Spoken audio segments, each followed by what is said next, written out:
Bonjour à tous les poissons, bienvenue sur votre horoscope du mois de février. Je suis en retard pour vous, je m'en excuse. Ça bloque un petit peu, ça bouchonnait. Je me suis fait un petit peu happer par ma vie quotidienne. Et puis aussi, je peux sortir qu'un nombre limité de vidéos par jour. Sinon, après, ça bloque, donc j'ai différé. Pour vous, ça va être l'anniversaire à la fin du mois de février. Bon anniversaire à tous les poissons. Un signe d'eau, un signe donc avec lequel je suis forcément en affinité. Un signe complexe, un signe souvent qui parle de thérapie, qui parle de médecine, mais quand même un signe jupitérien, et puis un signe qui aime bien travailler de nuit. J'ai plusieurs amis à moi qui sont joueurs de poker professionnels et qui sont poissons. Alors, j'ai envie de dire deux, trois petits jours sympathiques avec de la chance. La lune dans votre signe, le 11 et 12 février, ça amène un petit éclairage positif, ça amène des jours où on va se sentir un peu plus aligné, heureux, un peu de joie. Bon, le contexte général, il est quand même difficile, il est un peu sombre, mais ça amène quand même un petit éclairage. Donc, autant profiter de ces journées pour se faire du bien, pour se faire je sais pas, une petite sortie, aller boire un café quelque part, prendre un peu de temps pour soi. On va avoir un passage très important en Verseau. Alors, nous avons un stellium, c'est-à-dire un amas en Verseau, c'est vraiment inhabituel. Trois planètes.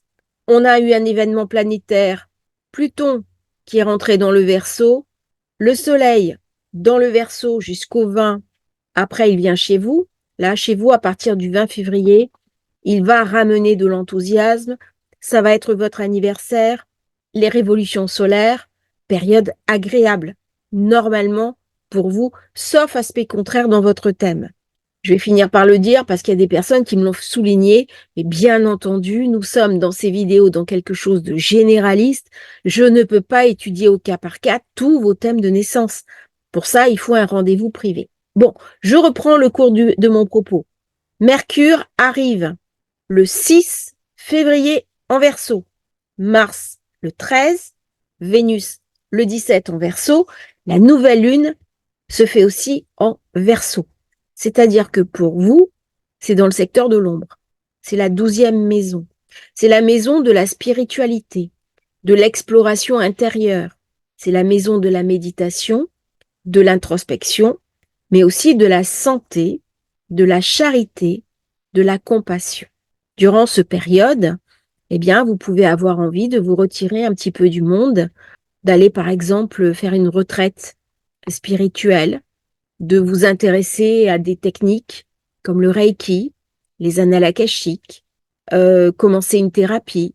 Il y a beaucoup, beaucoup d'introspection pour vous, poissons, durant cette période, et vous pouvez vous sentir un petit peu à mal si vous êtes obligé d'être dans une activité trop sollicitante qui vous amène à passer sur l'extérieur. Donc, il y a un peu une espèce de rupture entre votre monde intérieur, qui est très nourri, qui est très silencieux, avec beaucoup d'inspiration, beaucoup d'énergie de guérison.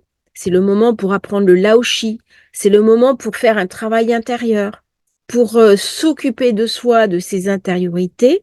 Et puis après, quand le poisson, eh bien, reçoit le soleil, c'est le nouveau cycle qui démarre. C'est votre anniversaire. Et là, il y a quelque chose qui, à ce moment-là, va germer, qui va réapparaître et qui va revenir à la vie, qui va se manifester. Alors, nous avons, durant ce mois de février, Mercure, Vénus, Mars dans le Verseau, mais aussi Pluton. Donc, pendant tout le temps où Pluton va être dans votre 12e maison, autant dire qu'il va venir travailler vos intériorités. Ça va être une opportunité incroyable pour une nouvelle renaissance. Et je pense aussi que dans cette période, qui est quand même assez longue sur Pluton, il va y avoir l'émergence de nouvelles thérapies de soins, de nouveaux psychothérapeutes et de personnes qui vont travailler sur l'inconscient, voire trouver des nouvelles choses quant à la conscience qui vont vraiment marquer les années à venir. C'est un peu trop tôt pour en parler, mais il va falloir garder l'idée. Mercure, c'est le premier qui arrive 6 février. Alors là, il va ramener une intelligence.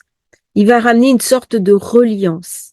Il peut marquer aussi une forme de secret et on va peut-être avoir du mal à communiquer sur l'extérieur. Par contre, Mercure peut m'amener la capacité à recevoir des canalisations. Ce peut être aussi des messages médiumniques.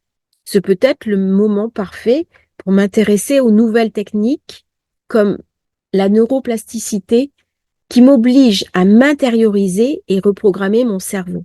C'est aussi toutes les techniques de reprogrammation de l'ADN qui, avec Mercure dans le Poisson, m'oblige à descendre le plus possible dans mes intériorités. C'est aussi tout ce qui est guérison quantique, Laoshi, médecine chinoise, médecine par les plantes, herboristerie, chamanisme, capacité à me connecter sur l'inconscient de la plante. Alors, je pense à certains travaux comme l'ayahuasca, les plantes sacrées. Et là, il y a vraiment quelque chose avec Vénus qui arrive le 17, qui se met en lien et qui se met en route. Avec la nouvelle lune du 8, il y a toutefois un carré avec Uranus. Autant dire que ça va amener beaucoup d'instabilité et le Poisson peut facilement être un anxieux.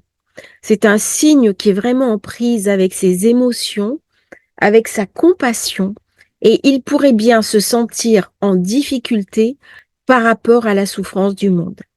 C'est un signe pour qui la charité est quelque chose de prépondérant et aussi la solidarité.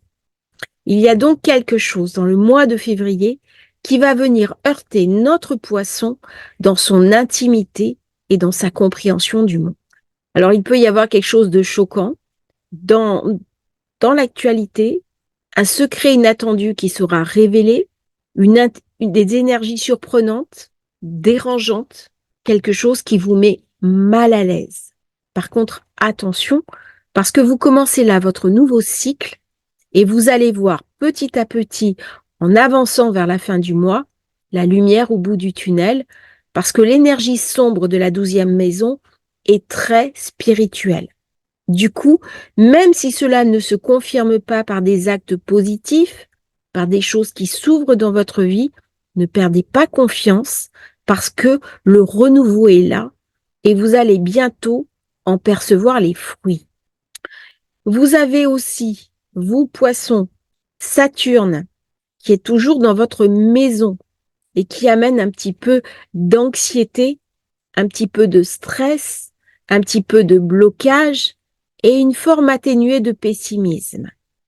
Entre Saturne et Neptune, Neptune qui vous rend très idéaliste, très compassionnel, Neptune qui est le maître de votre signe et qui s'attarde justement en Poisson, qui vous donne l'envie de vous relier au sacré, de parler de théologie, de vieilles traditions, d'astrologie. Et Saturne qui empêche la concrétisation, eh bien, on se sent un petit peu tiraillé avec toutes ces énergies dans la maison 12. La maison 12 vient toujours nous parler de guérison. Cela peut donc enclencher chez nous des petits soucis de santé sans que cela ne soit trop dangereux parce que ces transits-là sont de toute façon provisoires. Il faudra après confirmer avec votre thème de naissance pour infirmer ou confirmer ce que je viens de dire. Il y a donc quelque chose de très créatif dans cette maison 12, une énergie imaginative. On est pris dans une forme de passion spirituelle et on va redessiner le monde sous les couleurs de la beauté, d'autant que l'énergie Mars arrive le 13 en Verseau, ça va donner beaucoup de dynamisme, ça va m'obliger aussi à regarder mes douleurs en face, ce avec quoi je m'accroche, ce qui me dérange. Si j'ai des conflits de famille, c'est le moment de régler ça parce que Vénus, le 17, va venir rejoindre Mars. Et donc, ça va donner des fêtes, des sorties, l'envie de regarder à l'intérieur de moi ce qui me fait souffrir. Si j'ai un secret de famille, s'il y a quelque chose de silencieux, eh bien, c'est le moment de le laisser réémerger. Alors, autant Mars et Vénus aime être sur le devant de la scène. Vénus est la grande romantique. Et en plus, elle est particulièrement à l'aise en poisson. Donc, elle aime se montrer, c'est la diva. Elle semble inaccessible, mais elle ne vit que pour le regard qu'on lui porte. Ça me fait penser aussi à la diva du cinquième élément, la Vénus en poisson. Et avec Mars, ça amène quelque chose de très sensuel, de très tactile, de très émotionnel. Et pourtant, eh bien, dans ce signe, dans cette configuration, ça ramène aussi un peu de l'épuisement parce que j'ai Saturne. Et donc, il n'est pas certain que toute cette belle énergie puisse être sollicitée exactement comme aurais envie. Donc, il peut y avoir un peu de fatigue mentale, attention au burn-out, attention à la déprime. Vous pouvez avoir besoin d'un projet pour vous investir complètement et vous changer les idées. Attention toutefois à bien vous reposer, surveillez votre alimentation, surveillez votre équilibre de vie, parce que quand j'ai beaucoup de planètes comme ça qui tombent dans la maison 12, eh bien on peut être fatigué et on peut tirer un petit peu trop sur la corde au risque de se brûler les ailes. Il y a donc une forme de retrait, de mise à l'arrêt, où on va s'intérioriser, on va être un introverti, on peut préparer un projet, mais pour l'instant, même si on voit la lumière au bout du tunnel, eh bien, c'est pas encore présent, ça va arriver dans le poisson à partir du 20. Et là, Mercure rejoint le Soleil à partir du 23. Donc, il y a une douceur, il y a une rondeur parce que le poisson est imprégné de Vénus. Même si au départ, c'est Neptune, bien sûr, c'est l'octave supérieure de Vénus, en sachant aussi que Jupiter est le deuxième maître du poisson. Jupiter se trouve actuellement en Taureau, il s'attarde. Alors, dès qu'on va travailler sur l'ombre, on va travailler sur nos douleurs, on va travailler sur nos intériorités. Et si c'est pas un travail qu'on va faire, eh bien, ça va se dupliquer à l'extérieur de nous à travers des événements plus ou moins déstabilisants. Et actuellement, on a bien vu au niveau des configurations planétaires, au niveau de tout ce qui se passe, eh ben, nous sommes assez sollicités par toutes ces énergies. Donc, le poisson qui est très connecté comme signe, qui reçoit beaucoup d'intuition, il peut être assez perturbé durant tout le mois de février par quelque chose dont il n'arrive pas forcément à saisir ni la puissance, ni la force, ni la conjoncture. C'est comme s'il savait qu'il a une information sans savoir exactement de quoi il en retourne et ça peut être un petit peu obsédant et un peu inquiétant.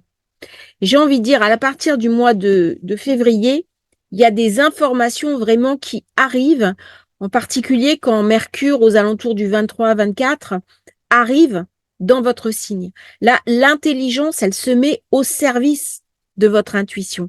Il y a une espèce de canalisation énergétique qui se met en place.